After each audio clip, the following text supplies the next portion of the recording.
A vontade de usar era muito forte. Toda manhã eu tinha vontade de cheirar ketamina. E de noite, a droga me mantinha acordado. Ela acabou com a minha vida. Esse é o relato de um policial chinês no período em que houve uma explosão na popularidade da ketamina lá na China. Ele certamente não é o único que vê a droga dessa maneira. Afinal, o uso recreativo dela cresceu muito nos últimos anos. E juntamente com o uso, também aumentou a incidência de seus efeitos colaterais na população. Mas algo chama atenção em toda essa história. Até hoje, essa é uma substância usada para fins medicinais. Então, como se explica a dependência e os efeitos colaterais de um composto que deve ser usado para melhorar a saúde de alguém? Como que a ketamina afeta o cérebro e o corpo? É o que a gente vai descobrir no vídeo de hoje. A ketamina, também chamada de cetamina ou simplesmente Special K, passou a ser usada como anestésico em 1964. E desde cedo sua eficácia foi notada, tanto que foi um dos principais anestésicos utilizados por soldados americanos feridos lá na Guerra do Vietnã. Mas devido a seus efeitos colaterais, o medicamento não foi aderido amplamente na clínica médica, sendo usado em humanos apenas em casos raros. Atualmente, a maior parte do uso da ketamina vai ser feito pela medicina veterinária. Mas lembra de quando eu disse que gera efeitos colaterais em seres humanos? Foram justamente alguns desses efeitos que levaram pessoas a consumirem a ketamina como uma droga recreativa. Os efeitos desejados costumam ser distorção de tempo e de espaço, alucinações visuais, experiência extracorpórea, sensação de dissociação, sendo que esse último pode levar a estados de consciência bem alterados, que desagrada até mesmo alguns usuários. E a forma mais comum de consumo da ketamina é cheirando-a em forma de pó, mas ela também pode ser injetada na sua forma líquida e até mesmo de forma oral, dependendo de como for sintetizado. É claro que quando aplicada em contexto médico, as doses são ajustadas e os cuidados adicionais são muito maiores, de tal forma que, é claro,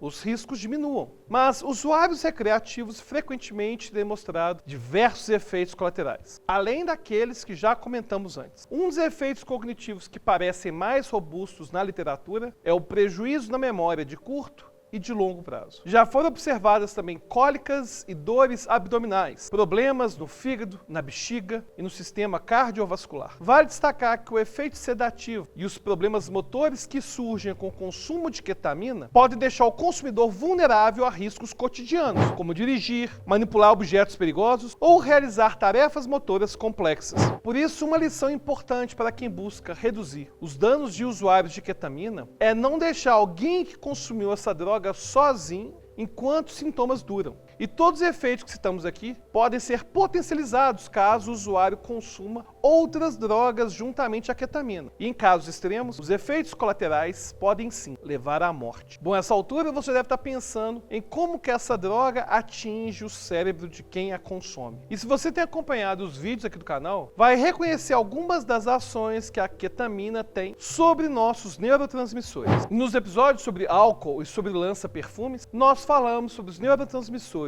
glutamato e GABA. O glutamato é o principal neurotransmissor excitatório do cérebro, o que significa que a ação dele é estimular um neurônio a enviar uma informação. Já o GABA é o principal neurotransmissor inibitório do cérebro, já que ele bloqueia a transmissão de informações entre os neurônios. Nesse caso, vamos pensar na ação da ketamina em duas partes. A primeira é quando ela impede a ação efetiva do glutamato. E ele faz isso se ligando aos receptores chamados NMDA, que são locais dos neurônios com alta afinidade ao neurotransmissor glutamato. Quando a ketamina se liga aos receptores NMDA, o glutamato não cumpre sua ação de disparar o neurônio, de tal forma que algumas informações que deveriam ser transmitidas dentro do cérebro são bloqueadas. Voltando à metáfora da chave que liga a máquina, que já falamos anteriormente, é como se o glutamato fosse uma chave que se encaixasse corretamente na ignição, que seria NMDA. Ele é capaz não só de encaixar, mas também de acionar essa máquina. A ketamina, ao contrário, consegue se encaixar na ignição, mas ela não aciona o NMDA. E pelo fato de ela estar bloqueando a entrada, o glutamato não consegue se ligar ao NMDA e fica impedido de excitar o neurônio, como seria de se esperar. A segunda parte da ação da ketamina é quando ela se liga aos receptores do GABA e simula a ação desse neurotransmissor. Se você se lembrar, o GABA é o principal neurotransmissor inibitório do cérebro, o que significa que a ketamina bloqueia o envio de informação entre os neurônios. Entendendo essas duas formas de agir, podemos compreender o porquê de ela ser usada como anestésico. Afinal, certas informações sobre o que está chegando até o corpo não são propagadas pelo sistema nervoso. Inclusive, informações sobre dor. Esses efeitos a longo prazo podem sim trazer complicações no cérebro, sendo que já foram observados danos em diversas áreas, como o córtex pré-frontal, parietal, occipital e região límbica. Os achados indicam que os problemas são proporcionais ao tempo de consumo da droga, porque regiões que apareceram pouco danificadas em usuários com 1 ano de uso foram encontradas muito atrofiadas em usuários com 4 anos de consumo. Pensando em todos esses dados, é comum que as pessoas se perguntem o porquê de os usuários não pararem de consumir a droga depois de perceberem todos esses prejuízos. Acontece que a ketamina tem um potencial viciante que é explicado, inclusive, pela forma como ela influencia um de nossos neurotransmissores, a dopamina. A dopamina está associada ao sentimento de reforço e recompensa. Estudos de neuroimagem mostraram que a ketamina pode aumentar a concentração desse neurotransmissor em algumas áreas do cérebro, o que pode explicar o sentimento de motivação para continuar consumindo a droga. Aliás, não é só essa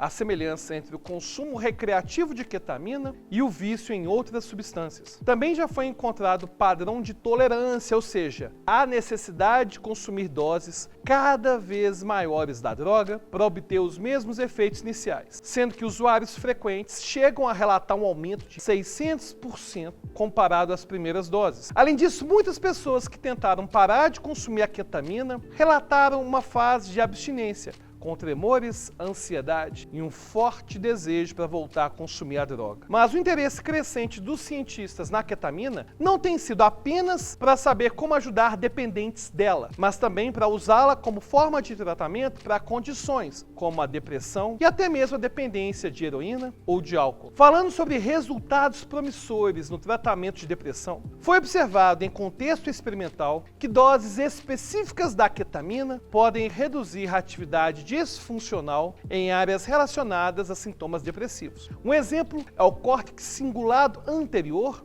e o córtex cingulado posterior, que estão altamente associados com a ação de ruminar pensamentos. Na depressão, o conteúdo dos pensamentos repetitivos é marcado por serem autodepreciativos. Também foi percebida uma diminuição da percepção de imagens como sendo negativas, o que sugere que a ketamina possa reduzir esse tipo de resposta emocional. Ou seja, ao mesmo tempo em que a redução da atividade no cérebro, que é causada pela ketamina, pode ter efeitos negativos a longo prazo, se o consumo for feito sob cuidado médico, pode ser que haja um potencial para modificar o processamento de áreas que estão hiperativas. Então, a partir de tudo que a gente viu até aqui, para quem toma contato apenas com os benefícios e os usos medicinais da ketamina, pode ser difícil entender o relato que trouxemos lá no início do vídeo do policial chinês. E pode também não ficar claro por que de haver muita cautela em relação à indicação dessa substância como medicamento. Para quem abusa da droga, ela pode sim gerar a sensação de ter acabado com a vida. Mas com o uso feito corretamente por profissionais qualificados, ela pode vir a salvar pessoas em condição de difícil tratamento. E você já conhecia os perigos viciantes da ketamina? Quer sugerir um vídeo para o canal?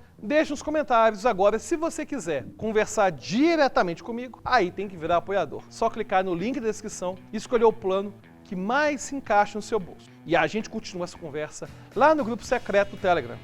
E até a próxima.